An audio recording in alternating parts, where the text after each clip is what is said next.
So Maimonides, while he was a Jewish scholar and really a believer of the Jewish religion, there are statements that he agrees or he agrees with or he makes that tells me he had a streak of being an agnostic to some level. And being an agnostic means accepting that there are things that are beyond our comprehension. And so we shouldn't be fast to say, oh, it should be like this or should be like that. Just being humble enough to accept that maybe our human intellectual capacity reaches a certain level and we can't understand things that are beyond. And we just have to accept that. And one of those things like eternity of time and space, we can't comprehend that. We can't. There is no way our intellectual capacity we can comprehend it. So we just have to leave it like that. We can't, for example, comprehend if we say, oh, there is a God or a first cause, and then we ask ourselves, then where did that first cause come from? What caused it? Because there's an argument that is made in the book that God is the cause and the universe is the effect. That's good, but then you might ask, then that cause is what's effect? And then now we have this chain that will go on forever and we can't comprehend that.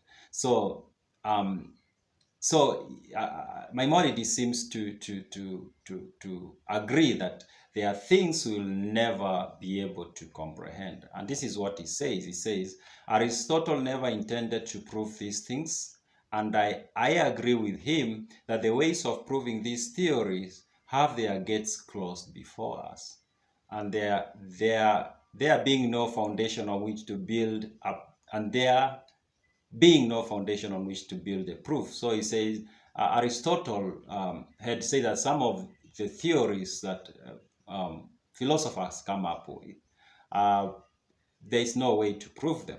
And he uses the words, the gates are closed before us. There's no way we can go past those gates of intellectual capacity. I guess that's what he means. So we just have to accept that's where we end. His words, so I continue with the paragraph. His words on these subjects are well known. He says, he quotes Aristotle, there are things concerning which we are unable to reason or which we find too high for us. To say why these things have a certain property is as difficult as to decide whether the universe is eternal or not. So he agrees with Aristotle that there are things, even though we can speculate, we can talk about them, we can try to prove them, but there are things that are really beyond our intellectual capacity, and there's no way we will ever know. So to me, that is like being agnostic, and being agnostic is being humble enough to be like, you don't have to be so sure of these things. You don't have to be so sure of the existence of God.